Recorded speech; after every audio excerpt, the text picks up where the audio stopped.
네, 뉴스 오늘 매주 화요일에는 내년 4월 경인 지역의 총선 지형을 진단하고 전망해 보고 있습니다. 자, 22대 총선 경인 나침반인데요. 오늘 리서치 한국 여론정책연구센터 조대원 센터장, 더불어민주당 주거복지위 박성민 부위원장 모셨습니다. 어서 오십시오. 안녕하세요. 안녕하십니까. 자, 오늘 주제는 선거구입니다.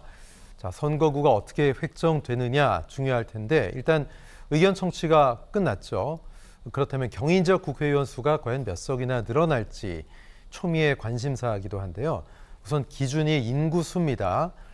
자, 내년 총선 경인 지역 인구수 초과 미달 선거구를 보면 자, 상한 인구수 경기 지역이 12개, 인천이 한 곳이고요. 하한 인구수는 경기 지역 2곳, 인천 한 곳입니다. 자, 상한 인구수는 경기 12곳, 수원, 하남, 평택, 용인, 또 고양, 화성, 시흥 이런 지역이 있고요. 하한 인구수는 경기 광명, 동두천, 연수 이 정도가 있습니다. 일단 상한 인구수가 12곳이 됩니다. 경기 지역에서. 그렇게 되면 소선거구제라면 경인 지역이 지금 72석보다 최소 4석 정도는 더 늘어나야 되지 않느냐 이런 분석이 있습니다. 자, 조대현 센터장 어떻게 보십니까? 예, 그 평택은 저희같이 여론조사 기관에 있는 사람들은 아주 흥미롭게 또 주목해서 보는 지역입니다. 네. 보통 한 개 시에 그 선거구가 2개 혹은 4개가 있는 지역에서 이렇게 평택처럼 한 개는 민주당, 하나는 국민의힘 이렇게 나란한 똑같이 이렇게 공평하게 나눠 가지는 지역이 경기도의 유일한 지역이고 네. 또 거의 없거든요. 그래서 지난 대선도 안 그래도 보면 참 흥미로운 게 이재명 후보가 49.44%로 윤석열 후보를 46.64%는 윤석열 후보를 앞섰지만 동에서 따져보면 25개 동 중에 13개 동은 이재명 후보가 앞서고 12개 동은 윤석열 후보가 앞서요. 이런 걸 반영하듯이 지금 국회의원도 보면 그 평택 갑 지역에는 더불어민주당의 후보 같은 경우에 2,500표 차로 사실은 그 국회의원 당선이 됐고, 네. 그다음에 을 지역의 국민의힘 후보 같은 경우에는 겨우 1,900표 차로 신성을 했습니다. 네. 그래서 이 2개 지역구가 있는데 지금 이 지역에 대단히 그 새로운 아파트 단지가 들어서면서 분구가 돼서 하나 지역구가 더 는다는 거 아닙니까? 병이 생길 수 있다는 거죠? 그렇죠. 네. 만약에 그렇게 된다면 이게 현역들한테 더 유리한 게 뭐냐면 이런 박빙의 지역 같은 경우에는 나한테 불리한 이제 국회의원 현역 입장에서는 나한테 네. 불리한 동 하나만 떼내도 예, 승리가 더 그러네요. 확실하게 되고 그다음에 유리한 동은 끝까지 지키면 지금 새롭게 동이 만들어지는데 지역구가 그 지역에다가 최대한 자기가 불리한 지역을 던지고 그다음에 유리한 지역을 남기면 이게 사실은 더불어민주당 국민의힘 현역들은 이해관계가 맞아떨어질 수 있는 네. 거거든요. 예. 그리고 선거구 획정할 때는 그 지역의 현역 국회의원들의 입김이 아주 크게 작용하고 그렇기 때문에 당연히 그 두 국회의원들은 이번에도 어떤 수를 쓰더라도 출마를 하려고 할 것이고 사실은 본선보다는 이런 선거구 획정하고 그다음에 그 본인의 지역구 당내 공천 경쟁 네. 여기에 더 집중하고 있는 상황이라고 보고 있습니다. 예, 지금 평택부터 얘기하고 있는데 이 지역에서 황교안 전 대표, 황교안 전 총리의 이름도 좀 나오고 있는 것 같습니다. 어떻게 보세요? 황교안 전 총리가 이제 인터뷰에서 이런 내용을 인터뷰를 하셨어요. 자유정부 30년 집권에 총선 출마도 감당 이렇게 말씀하셨는데 네.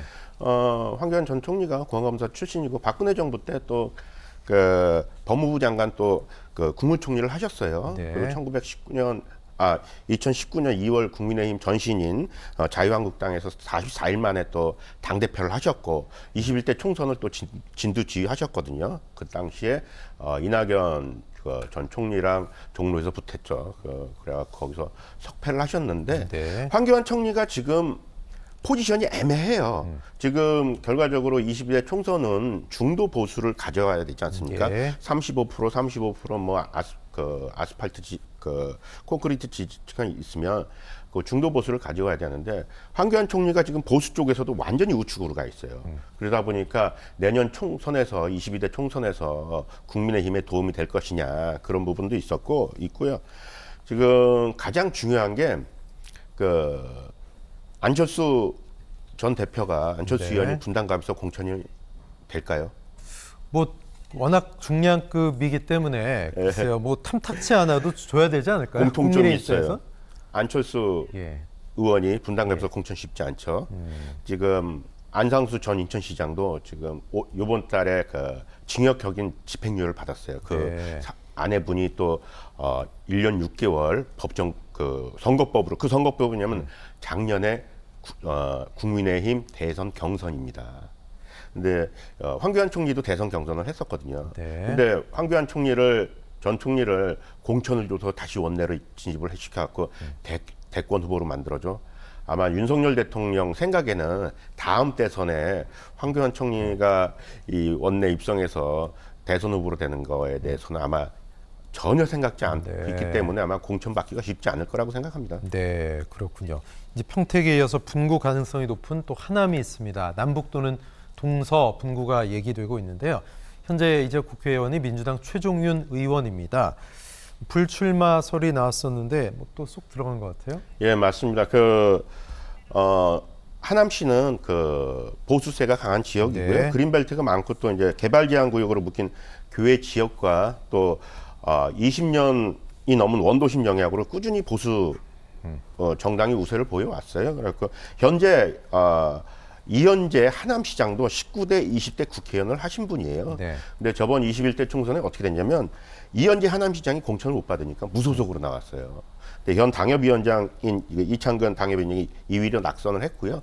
지금 앵커님께서 말씀하신 그 최정은 의원이 민주당으로 당선이 됐는데 지금 우리 미사 신도시 미사리 가다 보면 뭐 상점벽해를 그렇죠. 이루고 있지 않습니까? 그래서 뭐 지금까지는 보수세가 좀 강했는데 뭐 새로운 인구가 유입되면서 뭐 완전히 보수세라고 말할 수 있는 지역은 아닙니다. 네. 자, 조대원 센터장께 좀 여쭤보겠습니다. 하남이 분구 가능성이 있으면서 이거 좀 점찍은 그런 원외 인사들이 많이 하마평에 오르고 있는 것 같아요. 민주당 같은 경우는 한 대여섯 명 정도 나오더라고요. 예, 사실 하남도 아주 경기도 내에서 그 스윙보트로 유명한 지역입니다. 네.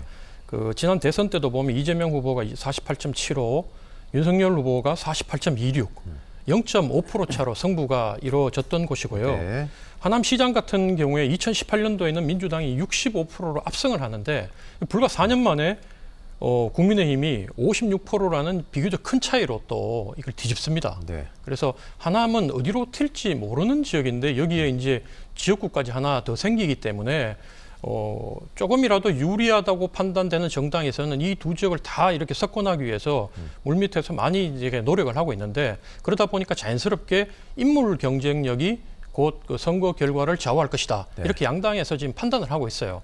근데 제가 이제 살펴보니까 이 하남 지역에 국민의힘 숫자보다는 이제 더불어민주당의 출마 희망자가 좀 더 많은 게 네. 지금 현재 대통령 지지율과 정당 지지율 그리고 그걸 통한 선거 예측에서 다소 더불어민주당이 유리하다고 판단을 하기 때문에 더불어민주당에서 뭐 굵직굵직한 인물들이 더 많이 출마 준비를 하고 있습니다. 예. 하지만 이제 국민의힘에서도 대통령의 젊은 측근 중에 가장 뭐 핵심이라고 하는 이용 비례대표 의원이 미리부터 이 하남 지역을 찍고 네네. 노력을 하고 있고 그다음에 아주 흥미로운 거 하나는 이제 이현재 지금 현재 하남시장이죠. 근데 이분이 끊임없이 지금 국회의원 총선 출마설이 계속 지역에서 돌고 있어요. 네. 그러니까 이미 재선 의원을 했고 중량감 있는 의원인데 이분 같은 경우에는 하남시장보다는 국회로 가서 자기 역할을 하려고 하다 보니까 이런 소문이 돌 것이고 그러다 보니까 이 국민의힘에서는 도리어 국회의원 출마보다 지금 하남시장 자리를 노리고 예 그렇게 활동하는 분도 있다는 소리가 여러 군데서 들리고 있습니다. 또 보궐선거 할 수도 있다는 얘기네요. 그러면요. 아유. 예. 사실은 사실이라면 그렇게 되면 안 되는데 그러니까요. 예. 없는 얘기가 이렇게 이 정도로 언론에까지 네. 오르내리지 않겠죠. 예. 자, 평택 하남의 화성도 이제 인구가 폭발적으로 증가하는 지역이죠. 분구 가능성이 높은 지역인데요. 자, 조대현 선생님, 이 현역 의원들 표정도 좀 궁금합니다.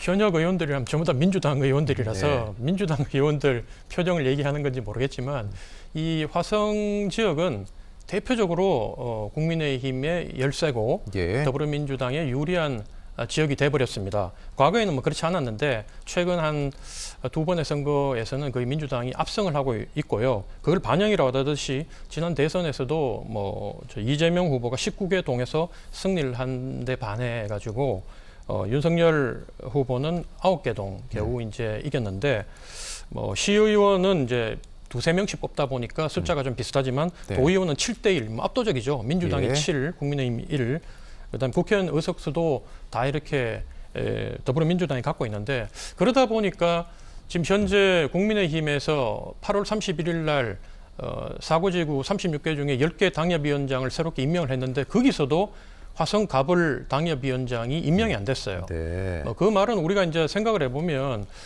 그만큼 그 중앙에서 꽂을 인물이 있기 때문에 비워놨다고도 볼 수도 있지만 지금 비례대표 국회의원들이 전혀 안 움직이는 걸 보면 이 지역은 도무지 민주당하고 붙일 만한 그 인물이 없다. 그러니까 쉬운 지역구가 아니기 때문에 지원자도 없다 이런 얘기군요. 지원자는 있는데 네. 당에서 봤을 때 승산이 이거는 없다 별로. 그러니까 현재 가불 병 중에 네. 이 유일하게 이 병에는 당협위원장이 있는데 이분도 2018년 지방선거와 그다음에 2020년 총선에서 아주 저조한 성적으로 네. 이 10% 20% 이상 차이로 대패를 했기 때문에 여기도 지금 전략 공천을 해야 된다는 내용이 나올 정도로 국민의힘이 아주 어려운 지역이 이제 화성입니다. 네. 예. 화성 뭐 내년 총선에서 경기도 그 어느 지역보다 큰 잔치 혹은 전쟁이 벌어질 가능성도 있습니다. 그래서 많은 분들 이름이 좀 나오고 있습니다. 박성민 부위원장님 어떻습니까? 어떤 분들 얘기 나오고 있나요? 예, 물망에 오르는 분은 많고요. 우선 이제 국민의힘의 쪽으로 얘기를 하면 홍영선 국회 차장이 네. 사직서를 제출하고 화성갑 출마를 준비하고 있어요. 지금 고향이 또 화성시 서신면이에요. 네. 내년 5월까지 임기가 보장되어 있는데 사직서를 제출한 거는 뭐 배수의 진을 친다고 할 수 있죠. 그리고 지금 아까 센터장님 말씀하신 대로 국민의힘 같은 경우는 세대 교체를 통해서 지역 정치 발전에 새로운 해법을 좀 마련하고자 하는데 녹록지 않은 상황입니다. 네. 또 한 분이 구영모 전 화성시 의원이 뭐 안철수 계로 국민의당과 국민의힘 합당 후에 제8기 화성시장을 또 출마를 했었어요, 저번에. 근데 네. 패배해갖고 다음 총선에서 승리 위해서 주민과 소통을 하고 있는 걸로 알고 있습니다. 그리고 더불어민주당 쪽에서는 뭐 보이는 분들이 이제 전용기 비례대표 의원이 그 분구되는 또 새로 생기는 지역구에 한번 출사표를 내볼 생각이고요. 서철모 전 화성시장이 네. 또 여기서 출사표를 내서 준비 중인 걸로 알고 있습니다. 네. 그리고 뭐 몇 분들 이름이 더 나오고 있는데요. 예. 자, 선거구 획정으로 분구될 가능성이 높은 경인 지역의 지역구 살펴보고 있습니다. 이번에 인천으로 좀 가보겠습니다. 인천에서 내년 총선에서 분구 진행 가능성이 높은 곳은 단연 서구입니다. 서구엔 현역 의원 역시 모두 민주당 의원들이요. 박성민 부위원장님 어떻습니까? 서구는 그 앵커님 말씀대로 더불어민주당이 다 그 서구 갑을 다 갖고 있고요. 네. 서구 갑은 김교웅 의원이고 네. 지금 인천시 시당 위원장을 하고 네. 있습니다. 서구 갑부터 말씀드리면 김교웅 위원장이 지금 인천시당 위원장으로 하면서 민주당 내에서는 경쟁자가 없는 상태예요. 국민의힘 쪽에서는 뭐 이학재 인천공사 사장 얘기가 나오는데 네. 아마 이번 총선은 불출마하고 다음 인천시장을 출마하는 걸로 알고 네. 있습니다. 그리고 안상수 뭐 전 의원도 얘기가 나오는데 작년 그 국민의힘 대선 경쟁 과정에서 선거법 위반을 했어요. 그래갖고 징역형인 집행유예를 받고 또 그 아내분은 이제 1년 6개월 법정 구속이 된 상태라서 좀 쉽지 않고 지금 강범석 서구청장의 얘기가 좀 나오는데 그 국민의힘도 경선을 할 거 아닙니까? 네. 감점 요인으로 돼갖고 아마 지선을 또 보궐선거를 또 치기가 쉽지 않을 거예요. 그래서 그것도 쉽지 않은 거고요. 아마 여기는 그 전략 공천이 되지 않을까 그렇게 생각합니다. 그 서구를 또 신동근 의원 쪽 얘기하면 인천에서는 또 비명계 대표의원이에요, 신동근 네. 의원이. 그래서 현재 당내 경쟁자가 좀 머리를 드밀고 있는 비명계이기 때문에 맞습니다. 네. 있는 상황인데요. 이재명 대표 총선 체제로 총선을 치를 경우에 아마 비명계에서 전략 공천 얘기가 좀 많이 나올 거예요. 그리고 여기에 이제 김종인 전 시의원도 네. 주민과 소통하면서 서구 지역구에 이제 출마에 대한 열을 가지고 주민과 소통을 하는 걸로 알고 있습니다. 서구을은 또 인천시 국민의힘 입장에선 이행수 문화부 시장 있지 않습니까? 네. 아마 서구을로 나와서 대항마로 뛰지 않을까 생각하고 있습니다. 네, 그럼 이제 신동근 이행수 이 대결이 될 가능성도 있겠네요. 예. 그리고 아까 말씀드린 대로 그것도 비명의 또 대표 주자다 네. 보니까 이재명 대표 총선 체제로 된다면 예. 공천 문제에서 아주 문제가 많을 거라고 생각합니다. 자, 인천 내 유일한 선거구 확대 지역구 총선 가능성이 높은 만큼 어떤 인사들이 또 합류할지 좀 궁금한데요. 조대현 센터장 어떻게 보십니까? 예, 사실 그 인천 서구는 국민의힘에서 지금 전략적으로 보고 준비를 하고 있는 지역입니다. 네. 사실 당협위원장을 지금 총선 6개월 앞두고도 예. 국민의힘에서 24곳을 임명을 못하고 있는데 네. 그중에 이제 뭐 서울이 10곳, 경기 11곳, 근데 인천이 3곳인데 인천 서구 갑을을 모두 비워놨거든요. 거기다가 말씀하신 것처럼 그 뭐 이학재 전 의원이라든가 안상수 전 시장, 그다음에 이행숙 부시장 이런 분들이 있음에도 불구하고 이 자리를 비워놨던 데는 여러 가지 이유가 있지만 이게 이제 과거에는 이제 최근 선거에서 국민의힘이 계속 뭐 많이 졌어요. 네. 지난 대선 때도 보면 그 이재명 후보가 22개 동에서 승리를 하고 반면 윤석열 후보는 가자사동 유일하게 한 군데서만 이겼는데 이걸 불과 이제 이 여세를 몰아가지고 지방선거 때는 지난번 지방선거 2018년 지방선거 2020년 총선 때 뭐 국민의힘이 대패를 당했던 지역인데 이걸 서구청장을 뒤집어가지고 국민의힘 2.5% 이기면서 다시 찾아왔던 지역이거든요. 네. 거기다가 국민의힘이 지금 희망을 걸고 있는 건 뭐냐면 여기에 청라지구 뭐 이런 좀 이 지방 아파트 중에는 고급 아파트들이 대거 5만 가구 이상이 이 지역에 지난 2020년 총선 이후에 입주를 하고 있고 입주를 내년까지 할 것이기 때문에 예. 국민의힘 입장에서 봤을 때는 거기서 이 인구 구성도도 50대 이상의 인구 구성도가 상당히 몇만 숫자가 서구에서 늘어났기 때문에 이 지역은 괜찮은 후보를 내면 한번 해볼 만하다. 이렇게 판단하고 서구마저도 놓치면 인천에서는 더 이상 찾아올 곳이 없다. 이렇게 지금 판단을 한 것 같아요. 예. 그래서 이제 그렇게 하고 있는데 현재 어쨌든 대통령 지지율이 낮다 보니까 제가 이 지역에 얼마나 가능성이 있나를 이제 뒤져보니까 네. 대통령 지지율과 그다음에 정당 지지율에서 서구에서도 지금 오차 범위 밖으로 국민의힘이 지금 뒤지고 있기 때문에 네. 어쨌든 더더욱 더 경쟁력 있는 인물을 전략 공천하는 부분이 국민의힘 입장에서는 중요하다고 판단하고 있는 것 같습니다. 그럼 아직 고민을 못 끝낸 걸까요? 지금 사실 이학재 전 의원, 현 인천공항공사 사장이라든가 뭐 안상수 전 인천시장, 뭐 강범석 현 구청장 같은 경우도 어쨌든 여기서 지금 두 번째 구청장 하고 있기 때문에 인물 경쟁력은 나름 있는 분들이잖아요. 어떻게 보세요?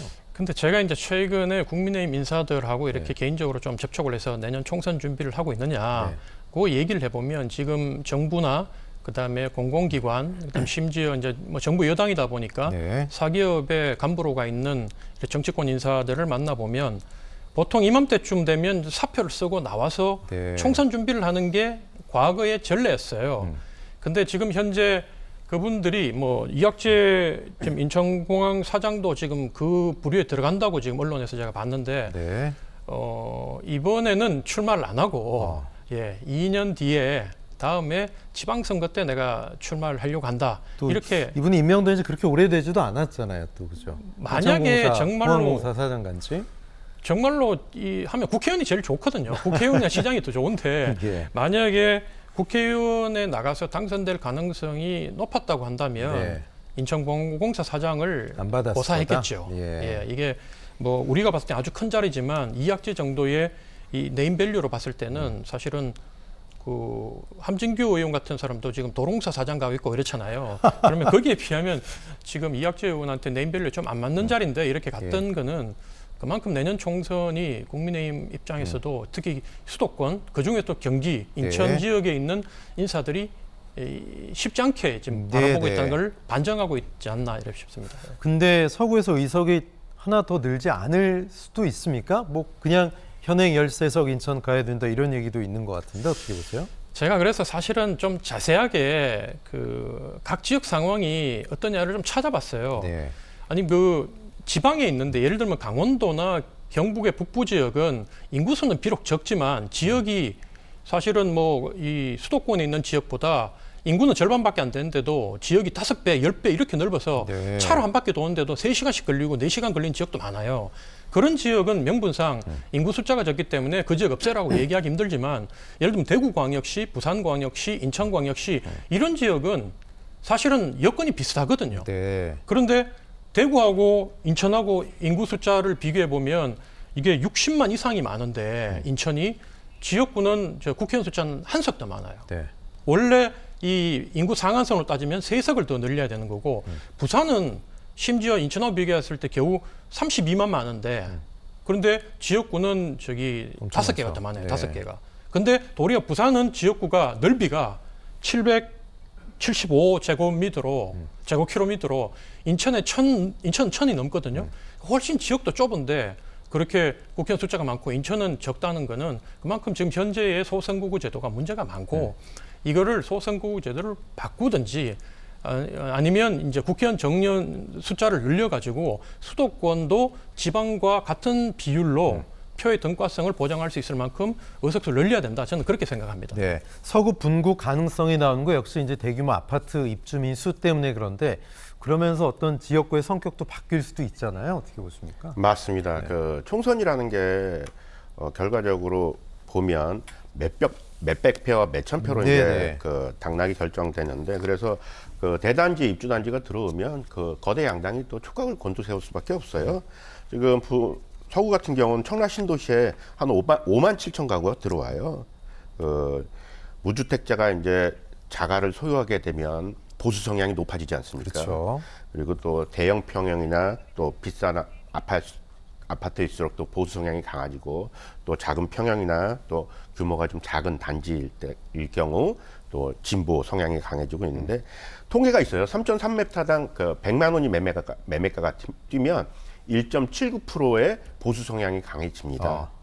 근데 아까 우리 센터장님 말씀대로 국민의힘이 서구에서 조금 기대를 하고 있는 게 있어요. 왜냐하면 아파트 2020년 4월부터 내년 총선 직전까지 2024년 3월까지 입주하는 아파트 중 소형 아파트가 25%밖에 안 돼 비중이. 그만큼 이제 대형 아파트나 또 중장년층의 입주를 많이 한다는 건데 통계적으로 또 한 50대 이상의 큰 폭으로 증가되었습니다. 그래갖고 국민의힘 입장에서는 이번 지선에서 한번 서구에서 한번 해볼 만하지 않나 그렇게 생각하고 있을 겁니다. 알겠습니다. 두 분과 말씀 여기까지 나누겠습니다. 고맙습니다. 감사합니다.